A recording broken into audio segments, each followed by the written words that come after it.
नमस्कार दोस्तों, स्वागत है आपका वनडे एग्जाम सेंटर में। दोस्तों, आज के वीडियो में हम लोग दीनदयाल उपाध्याय गोरखपुर विश्वविद्यालय गोरखपुर में जो आपका minor paper BA BSc BCom 4th semester का होने वाला है, जिसका नाम है environmental issues challenges and management और जिसका पेपर कोड है AE4 EICM, इससे संबंधित 100 महत्वपूर्ण बहुविकल्पी प्रश्नों की प्रैक्टिस करेंगे। ये प्रश्न परीक्षा में बार बार पूछे जाने वाले प्रश्न हैं, तो परीक्षा देने जाने से पहले इन प्रश्नों को जरूर देख करके जाइएगा। चलिए बिना देर के प्रश्नों की प्रैक्टिस शुरू करते हैं। आपका पहला प्रश्न है, पारिस्थितिकी तंत्र शब्द का प्रयोग सबसे पहले किसने किया था? तो पारिस्थितिकी तंत्र शब्द का जो प्रयोग है वो सबसे पहले AG टांसले के द्वारा किया गया था। बी ऑप्शन आपका पहले का सही हो जाएगा। दूसरा प्रश्न देख लेते हैं, पर्यावरण के जैविक घटकों में किसे शामिल किया जाता है? तो पर्यावरण के जैविक घटकों में पौधों और जंतुओं को शामिल किया जाता है। ए ऑप्शन आपका दूसरे का सही हो जाएगा। तीसरा प्रश्न है, निम्नलिखित में से कौन सा एक अजैविक घटक है? तो अजैविक घटक जो है सौर विकिरण है। सी ऑप्शन आपका तीसरे का सही हो जाएगा। चौथा प्रश्न देख लेते हैं, खाद्य श्रृंखला में ऊर्जा का प्रवाह किस दिशा में होता है? तो खाद्य श्रृंखला में जो ऊर्जा का प्रवाह है वो हमेशा एक दिशीय होता है। ए ऑप्शन आपका चौथे का सही हो जाएगा। पांचवा प्रश्न है, एक पारिस्थितिकी तंत्र में प्राथमिक उपभोक्ता कौन होते हैं? तो एक पारिस्थितिकी तंत्र में प्राथमिक उपभोक्ता हमेशा शाकाहारी होते हैं। बी ऑप्शन आपका पांचवें का सही हो जाएगा।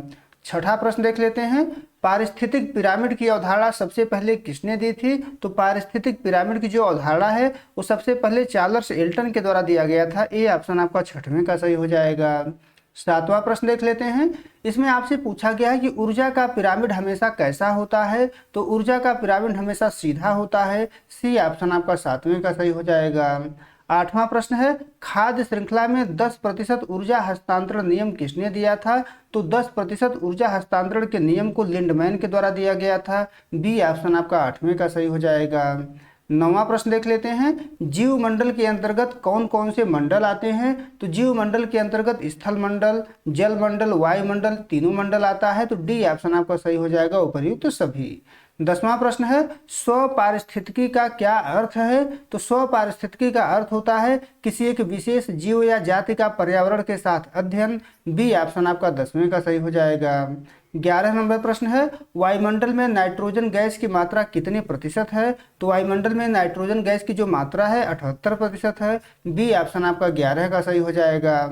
12 नंबर प्रश्न है, भोपाल गैस त्रासदी 1984 में किस गैस का रिसाव हुआ था? तो भोपाल गैस त्रासदी में मिथाइल आइसोसाइनेट गैस का रिसाव हुआ था। ए ऑप्शन आपका 12 का सही हो जाएगा।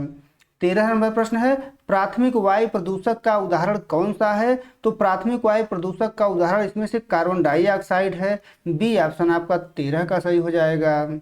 14 नंबर प्रश्न देख लेते हैं, इसमें आपसे पूछा गया है कि द्वितीयक वायु प्रदूषक कौन सा है? तो ओजोन जो है द्वितीयक वायु प्रदूषक है। सी ऑप्शन आपका 14 का सही हो जाएगा।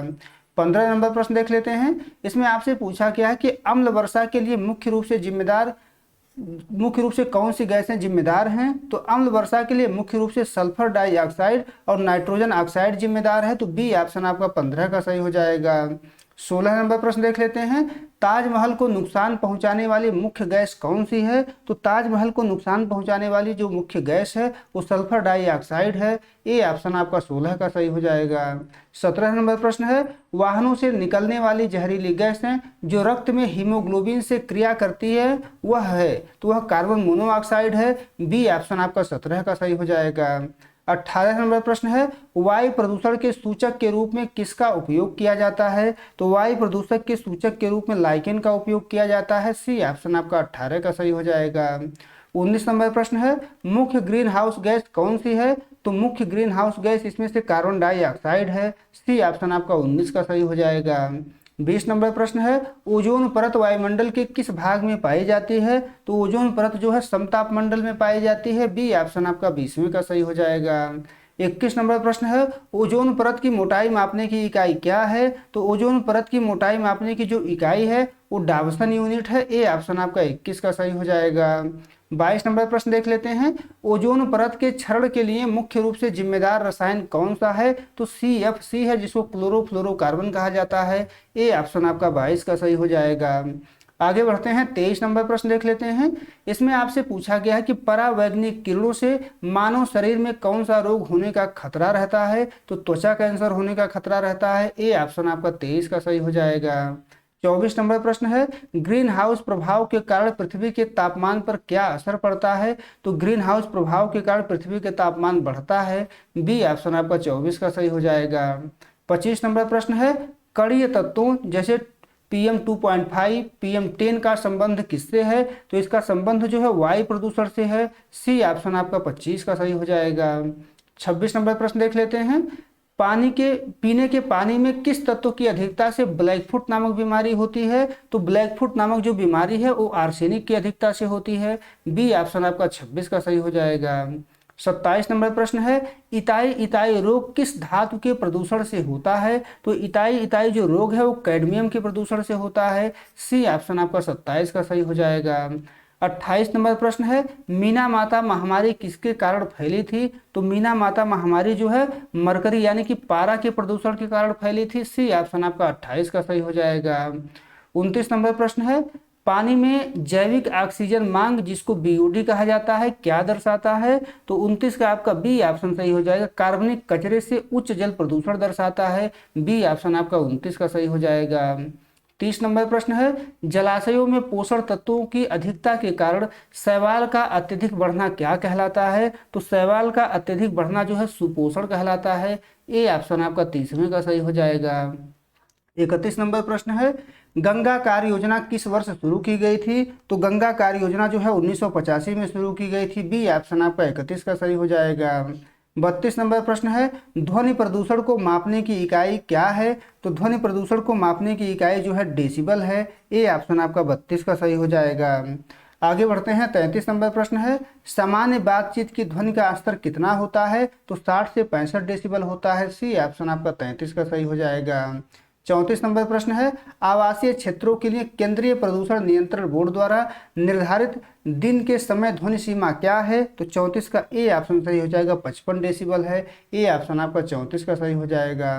35 नंबर प्रश्न है, ग्रीन मफलर तकनीकी का उपयोग किस प्रदूषण को नियंत्रित करने के लिए किया जाता है। तो ग्रीन मफलर तकनीकी का उपयोग जो है ध्वनि प्रदूषण को नियंत्रित करने के लिए किया जाता है। सी ऑप्शन आपका 35 का सही हो जाएगा। 36 नंबर प्रश्न है, मृदा अपरदन को रोकने का सबसे प्रभावी उपाय क्या है। तो मृदा अपरदन को रोकने का सबसे प्रभावी उपाय है वृक्षारोपण करना। सी ऑप्शन आपका 36 का सही हो जाएगा। 37 नंबर प्रश्न है, मिट्टी में लवणता बढ़ने का मुख्य कारण क्या है। तो मिट्टी में लवणता बढ़ने का मुख्य कारण है अत्यधिक सिंचाई। बी ऑप्शन आपका 37 का सही हो जाएगा। 38 नंबर प्रश्न है, जैव आवर्धन का क्या अर्थ है। तो जैव आवर्धन का अर्थ होता है खाद्य श्रृंखला में हानिकारक रसायनों की सांद्रता का बढ़ना। बी ऑप्शन आपका 38 का सही हो जाएगा। 39 नंबर प्रश्न है, DDT किस प्रकार का प्रदूषक है। DDT जो है गैर जैव अपघटनीय प्रदूषक है। डी ऑप्शन आपका 39 का सही हो जाएगा। 40 नंबर प्रश्न देख लेते हैं। इसमें आपसे पूछा गया है कि जल प्रदूषण निवारण एवं नियंत्रण अधिनियम किस वर्ष पारित किया गया था। तो जल प्रदूषण निवारण एवं नियंत्रण अधिनियम जो है 1974 में पारित किया गया था। ए ऑप्शन आपका 40 का सही हो जाएगा। 41 नंबर प्रश्न है, ठोस कचरा प्रबंधन में 3R का सही क्रम क्या है। तो 3R का सही क्रम है reduce, reuse, recycle. B option आपका 41 का सही हो जाएगा। 42 नंबर प्रश्न है, अस्पतालों से निकलने वाले संक्रामक कचरे के निपटान का सबसे अच्छा तरीका क्या है। तो इसका सबसे अच्छा तरीका है भस्मीकरण। सी ऑप्शन आपका 42 का सही हो जाएगा। 43 नंबर प्रश्न है, केचुए की मदद से तैयार होने वाली जैविक खाद को क्या कहते हैं। तो उसको वर्मी कंपोस्ट कहा जाता है। बी ऑप्शन आपका 43 का सही हो जाएगा। 44 नंबर प्रश्न है, ई कचरा के अंतर्गत कौन सा अपशिष्ट आता है। तो ई कचरा के अंतर्गत पुराने मोबाइल और कंप्यूटर आते हैं। सी ऑप्शन आपका 44 का सही हो जाएगा। 45 नंबर प्रश्न है, जैव विविधता शब्द का प्रयोग सबसे पहले किसने किया था। तो जैव विविधता शब्द का प्रयोग सबसे पहले जो है वाल्टर जी रोसेन के द्वारा किया गया था। ए ऑप्शन आपका 45 का सही हो जाएगा। 46 नंबर प्रश्न देख लेते हैं, जैव विविधता का जनक किसे माना जाता है। तो जैव विविधता का जनक जो है एडवर्ड ओ विल्सन को माना जाता है। बी ऑप्शन आपका 46 का सही हो जाएगा। 47 नंबर प्रश्न है, भारत में सर्वाधिक जैव विविधता कहाँ पाई जाती है। तो पश्चिमी घाट में पाई जाती है। सी ऑप्शन आपका 47 का सही हो जाएगा। 48 नंबर प्रश्न है, संकटग्रस्त प्रजातियों की सूची कौन जारी करता है? तो संकटग्रस्त प्रजातियों की सूची जो है IUCN के द्वारा जारी किया जाता है। बी ऑप्शन आपका 48 का सही हो जाएगा। 49 नंबर प्रश्न है, स्व स्थानीय संरक्षण का उदाहरण कौन सा है? तो स्व स्थानीय संरक्षण का उदाहरण जो है राष्ट्रीय उद्यान है। बी ऑप्शन आपका 49 का सही हो जाएगा। 50 नंबर प्रश्न है, बाह्य स्थानीय संरक्षण का उदाहरण कौन सा है? तो बाह्य स्थानीय संरक्षण का जो उदाहरण है वो जो है बीज बैंक है। सी ऑप्शन आपका 50 का सही हो जाएगा।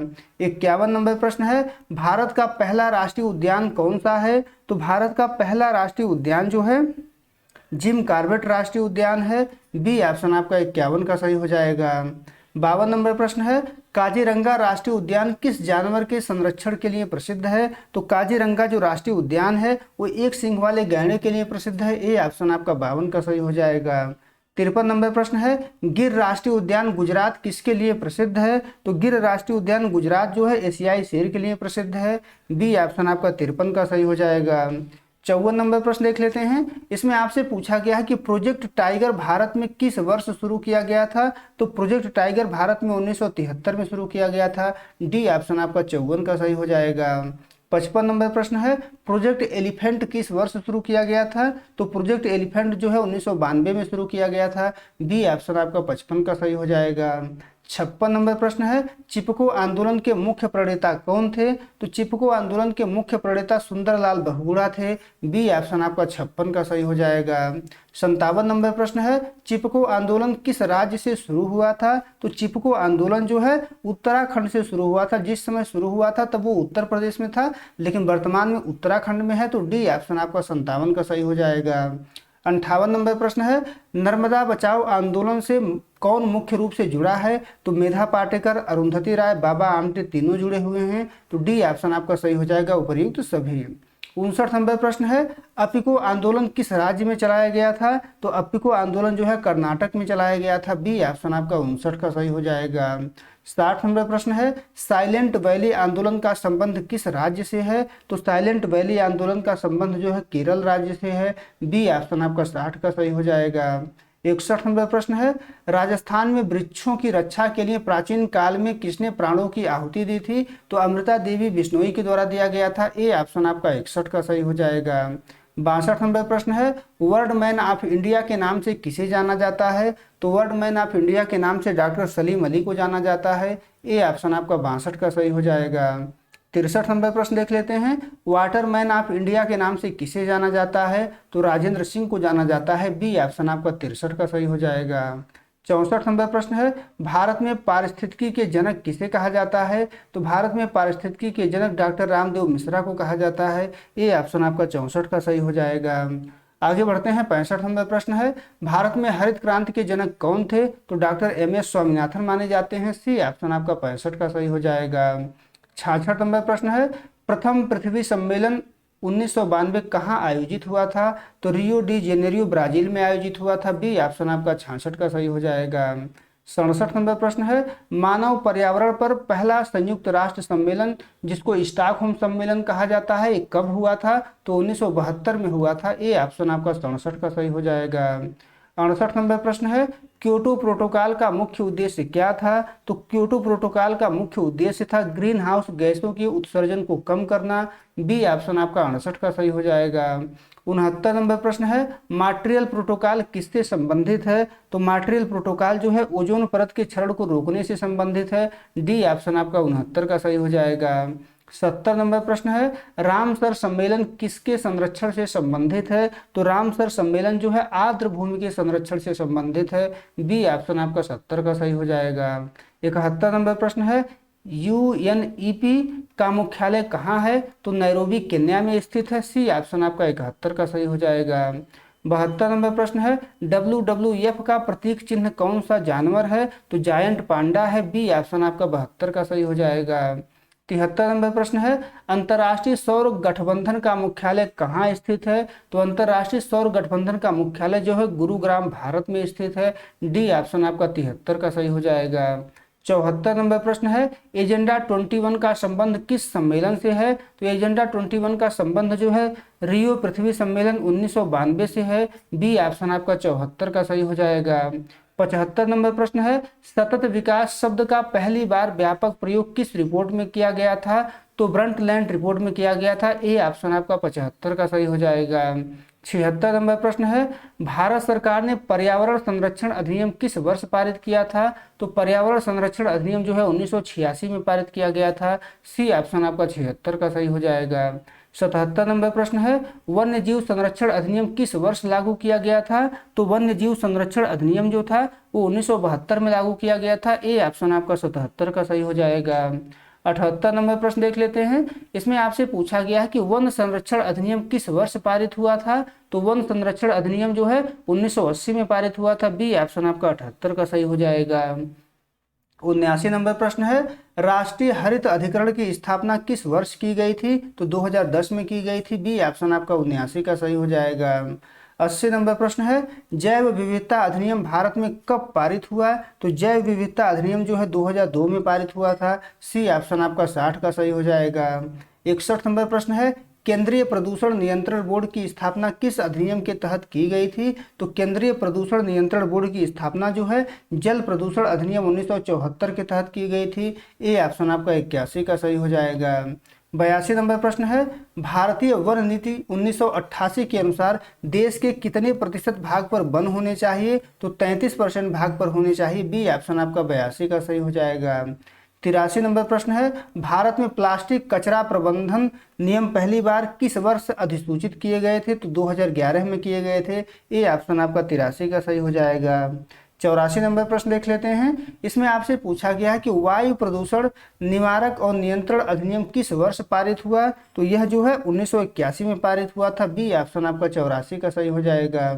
85 नंबर प्रश्न है, पर्यावरण शब्द मूल रूप से किस भाषा के शब्द इन्वायरन से बना है? तो फ्रेंच भाषा के शब्द से बना है। सी ऑप्शन आपका 85 का सही हो जाएगा।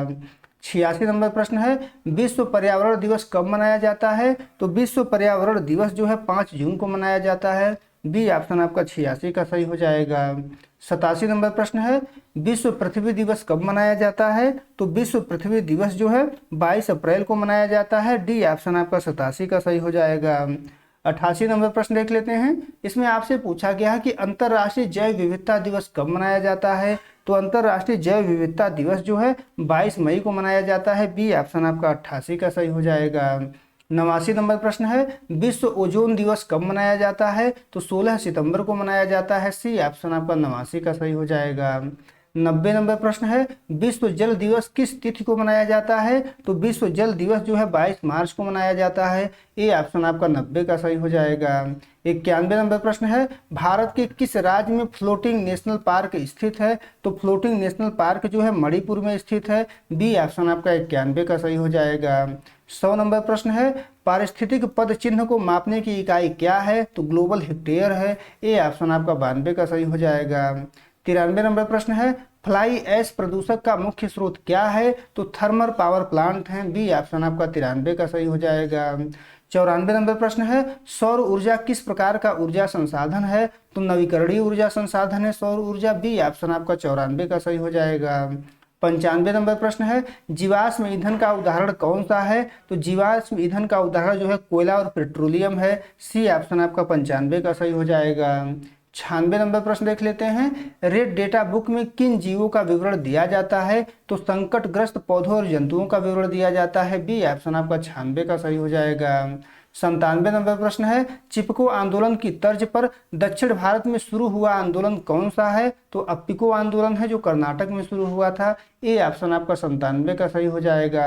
98 नंबर प्रश्न है, भारत का सबसे बड़ा बायोस्फीयर रिजर्व यानी जैव मंडल आरक्षित क्षेत्र कौन सा है? तो मन्नार की खाड़ी कच्छ का रण है। सी ऑप्शन आपका 98 का सही हो जाएगा। 99 नंबर प्रश्न है, पर्यावरण संरक्षण के लिए ग्रीन पीस क्या है? तो ग्रीन पीस एक अंतर्राष्ट्रीय पर्यावरण एनजीओ है। डी ऑप्शन आपका 99 का सही हो जाएगा। 100 नंबर प्रश्न है, भारत में राष्ट्रीय पर्यावरण इंजीनियरिंग अनुसंधान संस्थान कहाँ स्थित है? तो नागपुर में स्थित है। ए ऑप्शन आपका 100वें का सही हो जाएगा। उम्मीद है दोस्तों आपको ये वीडियो पसंद आया होगा। अगर वीडियो अच्छी लगी तो हमारे चैनल को सब्सक्राइब कर लीजिए, वीडियो को लाइक और शेयर कर दीजिए। बहुत बहुत धन्यवाद।